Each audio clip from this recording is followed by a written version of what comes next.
Dans cette vidéo, on va voir ce qu'on appelle la valeur moyenne d'une fonction f entre a et b, d'une fonction f continue sur ab.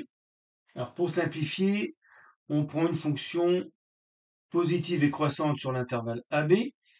On va, pour l'interprétation, reprendre la méthode des rectangles. Donc là, on a subdivisé l'intervalle ab en 5.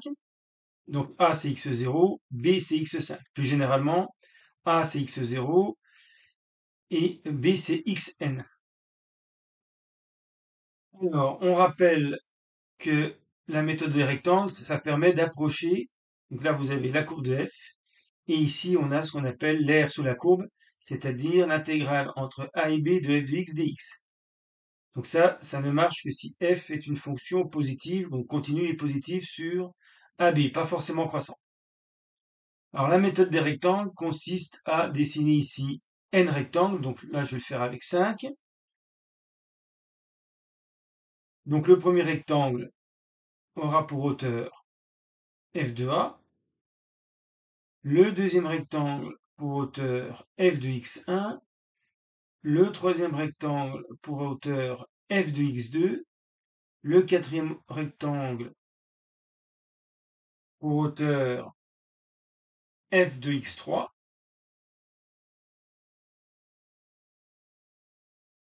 et le dernier rectangle pour hauteur f de x4.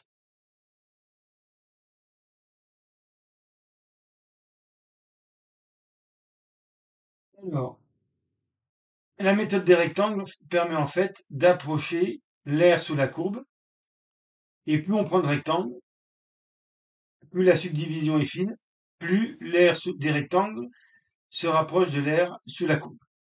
C'est ça le principe de la méthode des rectangles. Alors, l'aire du premier rectangle, c'est A, c'est x1 moins A, donc la subdivision, donc on suppose que c'est une subdivision régulière. Donc là, on a B moins A sur 5, ce qu'on appelle H ou le pas. Plus généralement, le pas, c'est B moins A sur N, si on a N rectangles. Donc N plus 1 point. Donc l'aire des rectangles, donc la somme, on va mettre la somme des aires des rectangles, c'est, alors le premier a pour hauteur f de A, le deuxième a pour hauteur f de x1, etc. Et le dernier, on va mettre directement f de xn-1 ou f de x4 dans l'exemple ici. Donc l'aire des rectangles, c'est h fois f de A plus h fois f de x1. Donc on fait à chaque fois base par hauteur, largeur par longueur, plus, etc. h fois f de xn-1. On met h en facteur, alors h c'est b moins a sur n. F de A, je vais l'appeler directement x0 plus f de x1 plus f de xn-1. Donc ça, c'est un petit rappel sur la méthode des rectangles. Et on admet que quand n tend vers l'infini, plus on a de rectangles, plus la subdivision est resserrée, plus on se rapproche de l'intégrale de a à b f de x dx. Donc ça, c'est une interprétation surtout pour f positive. Et donc, il suffit de diviser cette limite par b moins a, et on se retrouve avec f de x0 plus, etc., f de xn-1, donc la somme des n images sur n, donc là c'est la moyenne des n images qui tend vers 1 sur b moins a, là aussi on divise par b moins a, intégrale de a à b f de x dx. Donc quand on fait la moyenne des images de la subdivision, eh bien, quand n devient grand, on se rapproche de cette valeur. Et donc, il est logique de l'appeler valeur moyenne de f sur AB, ou entre A et B.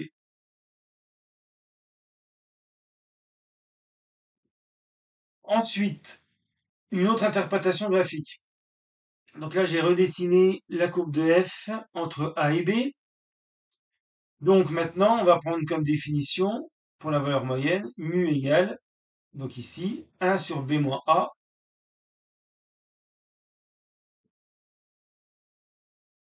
Donc cette définition est valable, quel que soit le signe de f, qu'elle soit croissante ou décroissante, positive ou négative, peu importe, on prendra ça comme définition. Donc là, on va revoir une interprétation avec f positive, pas forcément croissante.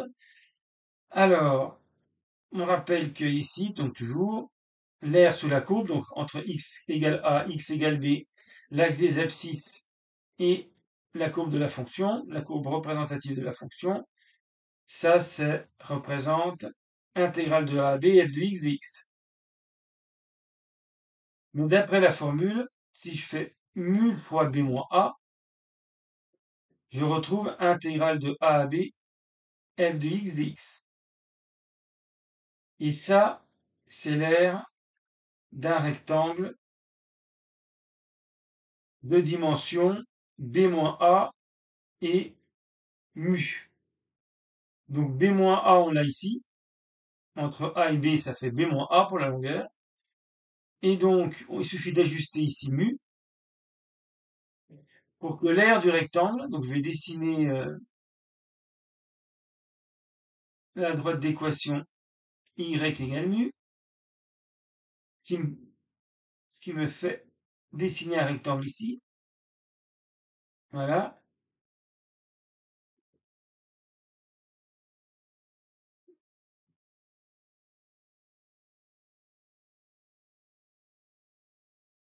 Donc ce rectangle a pour largeur ou base b-a et hauteur mu. Donc l'aire de ce rectangle, que j'assure ici, c'est mu fois b-a.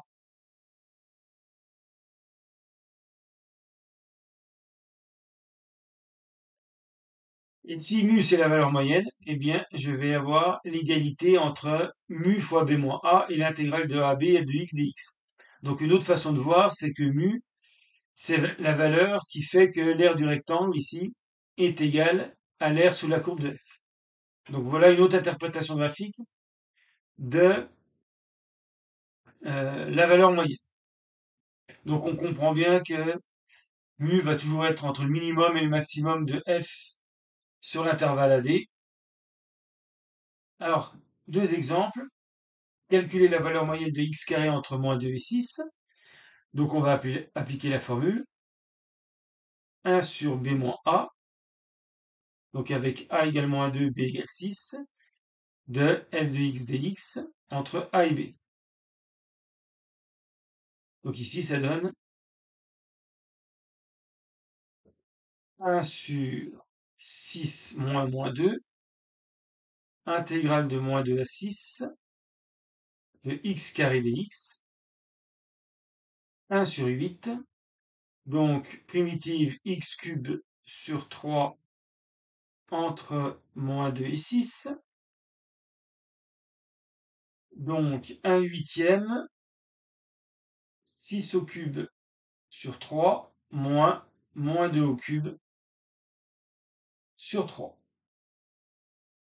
Donc 1 sur 24, 6 au cube, ça fait 216, moins 8, donc plus 8, donc 224, j'aurais pu laisser 8 fois 3, donc ça fait 28 tiers. Voilà, donc on a à peu près, ici c'est x carré entre moins 2 et 6,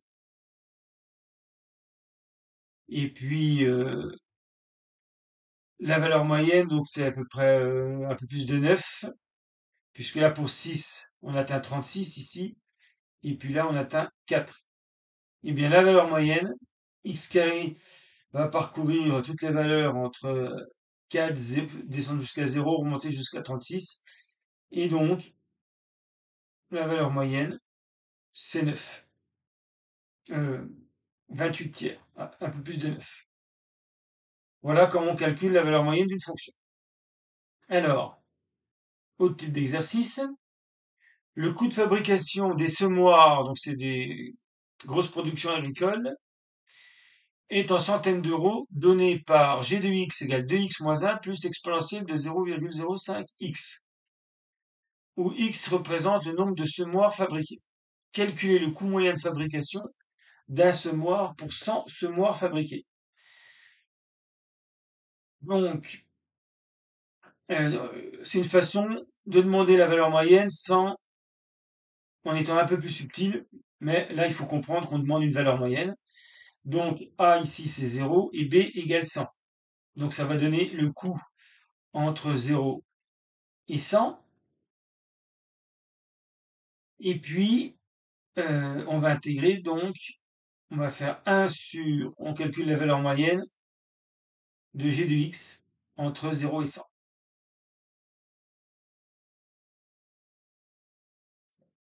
Donc, 1 sur 100. Donc, g de x, c'est 2x moins 1 plus exponentielle de 0,05x.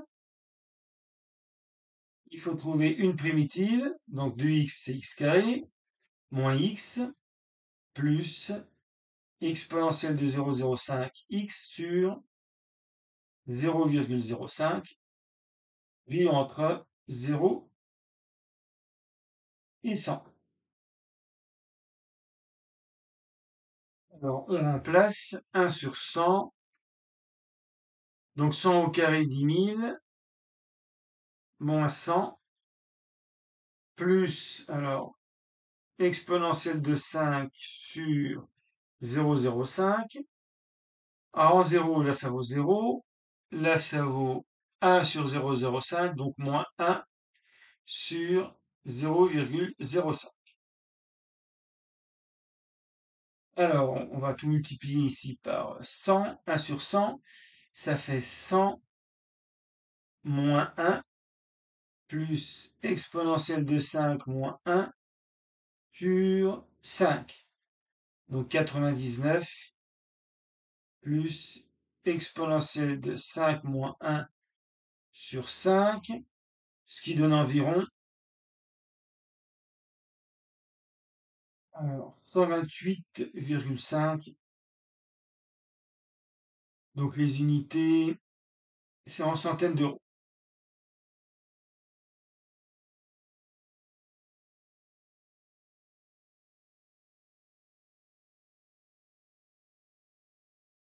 Donc voilà pour le coût moyen de fabrication d'un semoir sur les 100 premiers semoirs fabriqués.